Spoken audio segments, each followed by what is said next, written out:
ये काफी चौंकाने वाली बात है कि इस भयानक घटना के बाद भी मैं किसी तरह से जिंदा रहने में कामयाब रहा।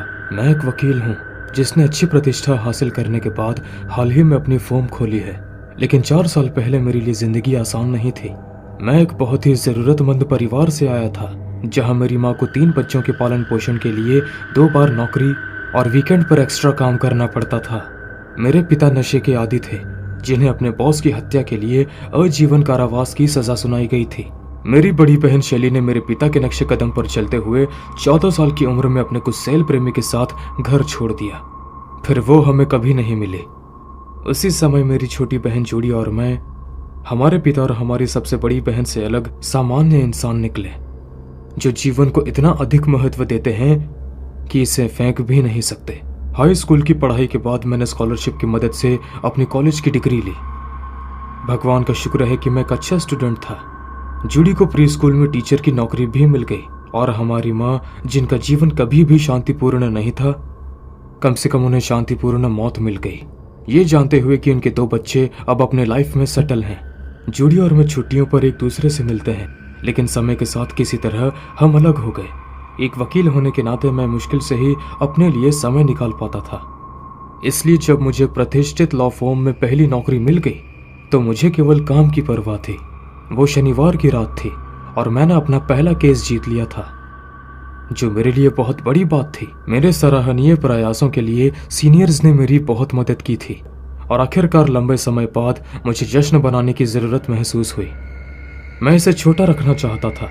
मैंने ऑफिस छोड़ दिया और कैब ले ली।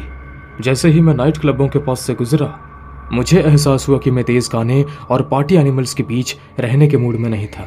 मैंने आसपास के छोटे पबों के लिए गूगल पर खोजबीन की। मैं अपने सभी विकल्पों पर स्क्रॉल कर रहा था, तभी मेरी नज़र राजमार्ग पर स्थित एक हुटर्स आउटलेट पर पड़ी। मैं पहले भी कुछ क्लाइंट्स और अपने कलीग्स के साथ हुटर्स में जा चुका हूँ। हम शहर छोड़कर हाईवे पर आ गए। एक शांत ड्राइव के बाद कैब ने मुझे बाहरी इलाके में स्थित स्थान पर उतार दिया।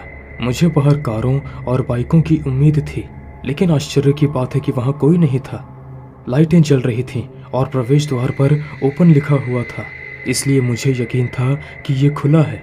इस आशंका को नजरअंदाज करते हुए मैंने कदम बढ़ाया। अगर मैंने उस संकेत को गंभीरता से लिया होता, इसलिए लोग कहते हैं कि आपको अपनी प्रवृत्ति पर भरोसा करना चाहिए।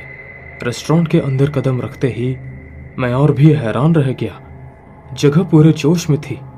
पुरुष बियर पी रहे थे, हंस रहे थे और खूबसूरत हुटर्स लड़कियों के साथ छेड़खानी कर रहे थे। बाहर से कोई नहीं बता सकता कि यहाँ इतने लोग हैं। मैं बता सकता हूँ कि यहाँ आसपास हर आदमी बुरी तरह से नशे में था। उनकी आंखों में उनिंदापन झलक रही थी और उनके चेहरे नशे में लाल हो गए थे। एक कुर्सी पर एक मोटा आदमी बैठा था और उसके दोनों तरफ हुटर्स लड़कियां थीं।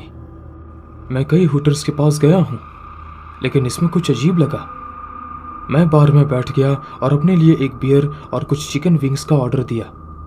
मेरे बगल में 3 रोज थे। एक हठीला नशे में धुत आदमी बाहर निकले हुए चेहरे के साथ बैठा था। उसने कांच के मग के अंदर फूटते बुलबुले को देखा और खुद ही मुस्कुरा दिया। मैंने उसे नशे में ये सब स्टंट करते हुए देखा। तभी एक मधुर सी आवाज ने मुझसे बात की, हे हैंडसम। मैं पीछे मुड़ा और देखा कि एक सुनहरे बालों वाली हुटर्स लड़की मेरे पास खड़ी थी। एक ट्रे पर मेरे लिए बियर और चिकन विंग्स रखी हुई थी। हुटर्स की उसकी यूनिफॉर्म उसके फिगर को सभी स्थानों पर उजागर कर रही थी। मैं कभी फ्लोट करने वाला नहीं रहा, लेकिन जिस तरह से उसने मेरी ओर देखा, उसमें कुछ ऐसा था जिससे मैं उसको खुद से दूर नहीं कर सका। क्या तुम्हारे मुंह पे ताला लगा हुआ है हैंडसम? हाँ, मेरा मतलब नहीं, माफ करना, हाय। तो लोग तुम्हें क्या कहते हैं? मैं जेक हूं और तुम? मैं नैटली हूं। आज रात मैं तुम्हारी हुटर गर्ल्स बनूंगी। अगर तुम्हें किसी चीज की जरूरत है तो मुझे बताना, मैं तुम्हारे लिए अवेलेबल रहूंगी। उसने मेरा ऑर्डर टेबल पर रखा और जाने से पहले एक दिल को छू लेने वाली मुस्कान दी। ये सब मुझे बहुत अजीब लगा। मेरा मतलब है, लोग कभी कभी हुटर या किसी पब में फ्लर्ट करते हैं, लेकिन वो पूरी तरह से अपने सीमा से बाहर जा रही थी। मैं ये देखकर दंग रह गया था कि उसके इस तरह के व्यवहार से लोगों के आकर्षित होने का कोई डर नहीं था। मुझे बहुत भूख लग रही थी, इसलिए मैंने अपने खाने पर ध्यान दिया। चिकन विंग्स काफी टेस्टी थे और बियर का स्वाद तेज था।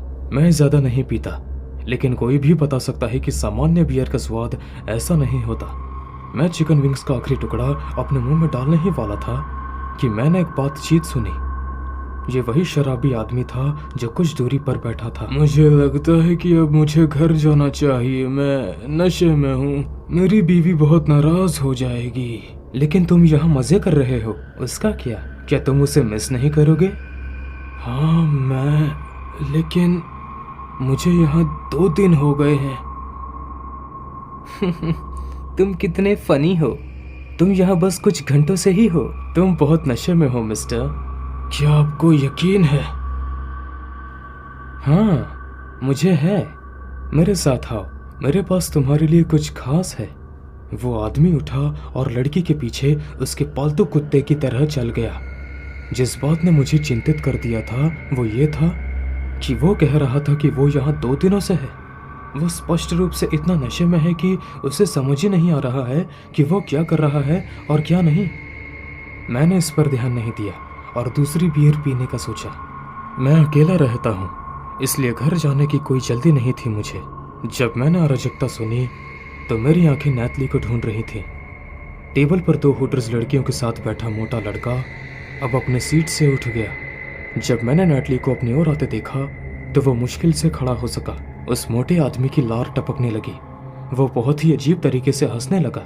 रेस्टोरेंट के अंदर मौजूद अन्य भी पुरुष या तो बाहर जा रहे थे या सोने के लिए शराब पी रहे थे, इसलिए किसी ने भी इस आदमी पर ध्यान देने की जहमत नहीं उठाई। मैं उन सभी के बीच एक शांत आदमी था, इसलिए मैं इस अजीब सीन को नोटिस करते हुए खुद को नहीं रोक सका।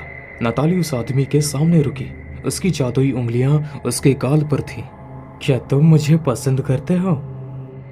हाँ बहुत। हाँ। तो क्या तुम मेरे लिए कुछ करोगे? जैसे ही उसने नैटली की ओर देखा तो उसकी आंखों में एक सम्मोहित झलक दिखाई दी और कहा, बिल्कुल। इस जगह के बारे में कुछ, ये लड़कियां, ये आदमी बिल्कुल भी सामान्य नहीं थे। ये सब कुछ कितना अस्त व्यस्त था। मैं जाने के बारे में सोच ही रहा था कि तभी अप्रत्याशित घटना घटी। नताली ने टेबल पर रखी बर्फ की बाल्टियों में से एक बर्फ तोड़ने वाला टुकड़ा निकाला। फिर उसने तेज बर्फ तोड़ने वाला टुकड़ा उस आदमी की ओर बढ़ाया और कहा, इससे अपने हाथ पर वार करो। क्या क्या क्या? अगर तुम ऐसा करोगे तो तुम्हें एक किस मिलेगा। क्या तुम मुझसे किस नहीं चाहते? हाँ करता हूं। तो फिर करो, अभी करो। उस आदमी ने उससे बर्फ का टुकड़ा ले लिया और अपने बाएं हाथ पर जोर जोर से वार करना शुरू कर दिया। जबकि वो दर्द से चिल्ला रहा था, सभी हुटर्स लड़कियां मंत्रमुग्ध चुड़ैलों की तरह हंसने लगी। उनकी संचित हंसी में कुछ ऐसा था जिसने मेरी हड्डियों को ठंडा कर दिया था। डर की ठंडी लहरों ने मेरे दिल की धड़कन को तेज कर दिया। ये क्या जगह है? ये लड़कियां कौन हैं? धीरे धीरे मुझे एहसास हुआ कि यहाँ हर आदमी नशे में था। उस बियर में कुछ ऐसा था जिससे वो सब कुछ भूल गया और उसे विश्वास हो गया कि वो यहाँ बहुत अच्छा समय बिता रहा है। मोटे आदमी का बहुत खून बह रहा था और किसी ने उसकी मदद करने की कोशिश नहीं की और लड़कियां जोर जोर से हंसने लगी। इसका फायदा उठाकर मैं एग्जिट डोर की ओर भागा, लेकिन वो बंद था। तुम्हें क्या लगता है तुम कहां जा रहे हो हैंडसम? मैंने मुड़कर देखा तो नताली मेरे पीछे खड़ी थी। उसके चेहरे पर कोई सुंदरता नहीं थी, वो एक शिकारी की तरह क्रूर लग रही थी। प्लीज मुझे जाने दो। लेकिन अब तुम क्यों जाना चाहते हो? पार्टी तो अभी शुरू ही हुई है।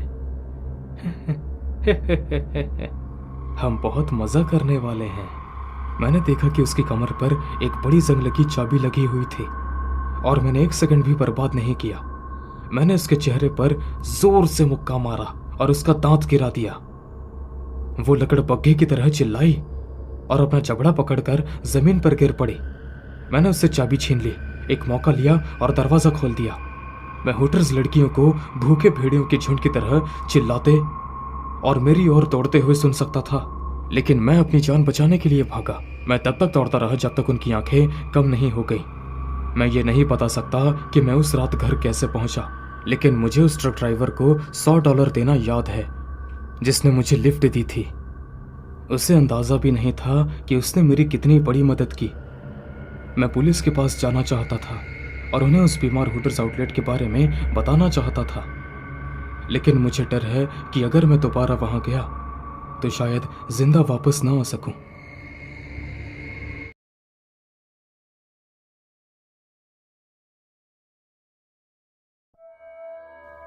डर वास्तविक है, इतना तो मैं गारंटी दे सकती हूँ। कुछ कम वेतन वाली घटिया नौकरियों के बाद मैं सड़क पर रहने के कगार पर थी। मैं कुछ पैसों के लिए अपने डैड को फोन करने ही वाली थी कि मेरी रूममेट कैथी ने कहा, तुम्हें पता है होटल्स नई लड़कियों को ले रहा है, तुम्हें आसानी से नौकरी मिल सकती है, लेकिन मैं तुम्हें बता दूं कि तुम्हें कभी कभी कुछ बुरे लोगों से मिलना होगा। एक महिला होने के नाते मैं अक्सर ऐसा ही करती हूँ। क्या तुम श्योर हो?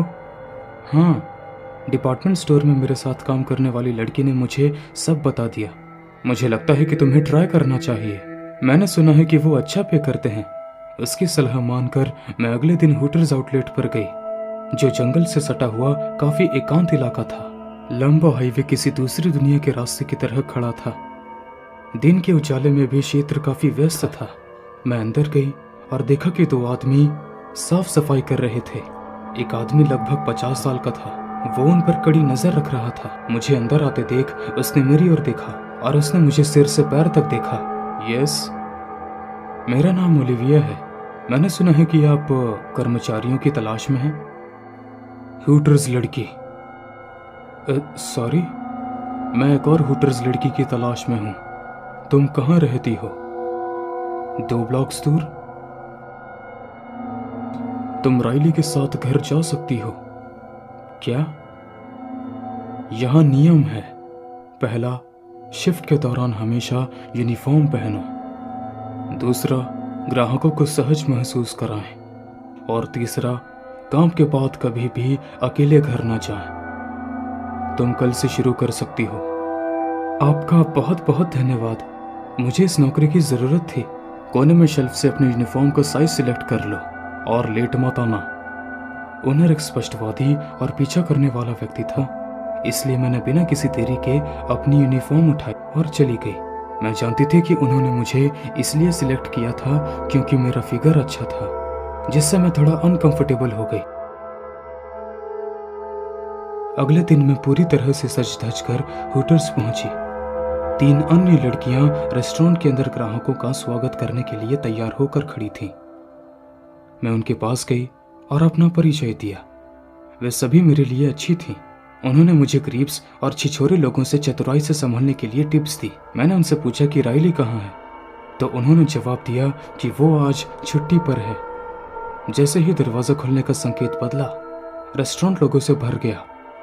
हमने अपने चेहरे पर आकर्षक मुस्कान रखते हुए ड्रिंक्स और खाना परोसना शुरू कर दिया। हालांकि ज्यादातर ग्राहकों ने अच्छा व्यवहार किया, लेकिन वास्तव में कुछ छिछोरे लोग भी थे। एक लड़का हम सभी के साथ लगातार फ्लर्ट कर रहा था। वो हमारे शरीर की तारीफ करते और इस जगह को बार बार स्वर्ग कहते।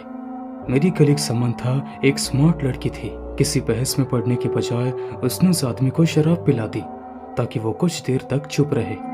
मेरा पहला दिन होने के कारण मैं घबराई हुई थी, लेकिन साथ ही मेरे चेहरे पर आत्मविश्वास भी था।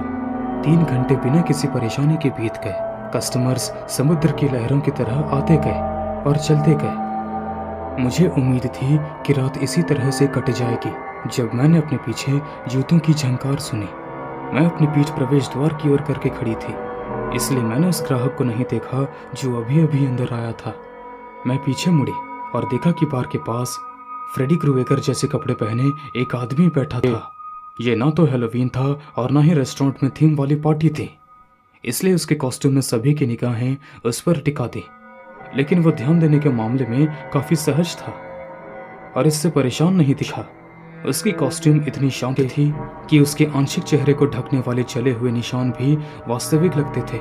जब हमारी नजरें मिली तो वह रेस्टोरेंट के चारों ओर देख रहा था। जैसे ही उसने मुझे देखा, उसके चेहरे पर एक गंदी मुस्कान आ गई और उसने अपने धातु जैसे नाखूनों से मेरी ओर लहराया। उसके व्यवहार से भयभीत होकर मैंने उसकी ओर पीठ कर ली और दूसरे टेबल पर कस्टमर्स की मदद की। मुझे महसूस हो रहा था कि वो मेरी हर हरकत पर नजर रख रहा है। समांथा मेरे पास आई और बोली, क्या तुमने उस बेवकूफ आदमी को देखा? शायद उसे डरावनी फिल्में पसंद हैं। क्या वो तुम्हें गंदी नजरों से नहीं देख रहा? चलो इतना सोचो मत, तुम बहुत अच्छा कर रही हो, इसमें कुछ गड़बड़ होने मत दो। साथ ही कुछ घंटों में तुम घर चली जाओगी। हाँ, लेकिन वो तब तक वहीं बैठा रहेगा और मुझे देखता रहेगा। समांथा ने मुझे आश्वासन दिया कि चिंता की कोई बात नहीं है, लेकिन जब भी मैं उसे देखती तो मेरी चिंता बढ़ जाती। आधी रात के करीब था और हम बंद होने की तैयारी कर रहे थे। तभी मैंने अपने पीछे एक डरावनी आवाज सुनी। क्या मुझे तुम्हारा नंबर मिल सकता है? हैरान चेहरे के साथ मैं पीछे मुड़ी और देखा कि फ्रेडी क्रूएगर जैसी पोशाक वाला वो आदमी अब मेरे पीछे खड़ा था। वो और भी अधिक मुस्कुराया। मैं उस पर कोई ध्यान नहीं देना चाहती थी, इसलिए मैं मजबूत होकर सामने आई। सॉरी मिस्टर, अब क्लोजिंग का टाइम हो गया है। ये मेरे प्रश्नों का उत्तर नहीं था। शायद तुम्हें भी बेवकूफी भरे सवाल नहीं पूछने चाहिए। तुम अपेक्षा से कहीं अधिक हो। क्या तुम जानती हो, हमारा सबका जीवन एक सपना मात्र है। मुझे लगता है कि तुम इतने नशे में हो कि तुम्हें एहसास नहीं हो रहा है कि तुम नकली हो। यह घर जाने का समय है, इसलिए भाग जाओ। मैंने जाने के लिए एक कदम उठाया जब उसने मेरा रास्ता रोक दिया। जब उसने मुझे घूर कर देखा तो मेरा शरीर सुन्ना हो गया। उसकी मुस्कान फीकी पड़ गई और उसके चेहरे पर उसका गुस्सा हावी हो गया। फिर वो मेरे पास आया और उसने ठंडी आवाज से कहा, ये अभी खत्म नहीं हुआ है। वो बाहर चला गया और मैं पसीने से लथपथ कुर्सी पर बैठ गई। समांथा ने मुझे एक गिलास पानी दिया और मुझसे कहा कि बॉस को उसके बारे में कंप्लेंट कर दो। हम सभी ने कपड़े बदले और घर की ओर निकल पड़े। समांथा ने मुझे अगले ब्लॉक तक लिफ्ट दी और फिर अपने घर चली गई। वो दूसरी तरफ रहती थी, इसलिए मेरे पास अकेले घर जाने के अलावा कोई रास्ता नहीं था। ये 10 से 12 मिनट की वॉक थी, लेकिन ये वॉक काफी लंबा महसूस हो रहा था। सड़कें खाली थीं। एक आवारा कुत्ता कुछ दूर तक भौंका और फिर झाड़ियों के पीछे गायब हो गया। मेरे चारों ओर सन्नाटा मुझे इतना सता रहा था कि मैं अपने ही कदमों की आवाजें सुनकर डर महसूस कर रही थी। मैं आधे रास्ते में ही थी कि मैंने किसी के पीछे मुड़ने की आवाज सुनी। जब मैंने पीछे देखा तो मेरे पैरों तले जमीन खिसक गई। फ्रेडी क्रूएगर पोशाक में वो आदमी मेरा पीछा करने लगा। वो अपने नुकीले धातु वाले पंजे उठाकर मेरी ओर तेजी से दौड़ा और मैं जोरों से चिल्लाई और अपनी जान बचाने के लिए भागने लगी। तथ्य यह है कि उसने इस तरह से मेरा पीछा किया, यह बताने के लिए पर्याप्त था कि वो किसी भी तरह से मुझे चाहता था। वो पागलों की तरह हंस रहा था, मेरे डर का आनंद ले रहा था। मैंने हिल्स पहन रखी थी, इसलिए मैं तेज नहीं भाग सकी, लेकिन मेरे पास अपने जूते उतारने का भी समय नहीं था। मैं जानती थी कि यदि मैं रुकी तो वो मुझे पकड़ लेगा और यदि उसने मुझे पकड़ लिया तो वो मेरे टुकड़े टुकड़े कर देगा। मैंने दौड़ते समय 911 डायल किया। मुझे नहीं पता था कि मैं कहाँ जा रही हूँ, लेकिन इससे पहले कि मैं फोन कर पाती, एक बड़ा पत्थर मेरी कलाई पर जोर से लगा और मैं जमीन पर गिर गई, जिससे मेरा पैर टूट गया। मुझे इतना खतरनाक महसूस हुआ कि मेरी टूटी हुई हड्डी मेरी त्वचा से नीचे उभर आई। मेरे शरीर की एक हड्डी को इस तरह से बाहर निकलता देखना एक भयानक दृश्य था। पर जब मैं जमीन पर पड़ी हुई थी तो वो आदमी हंसा और मेरे सामने आकर रुका।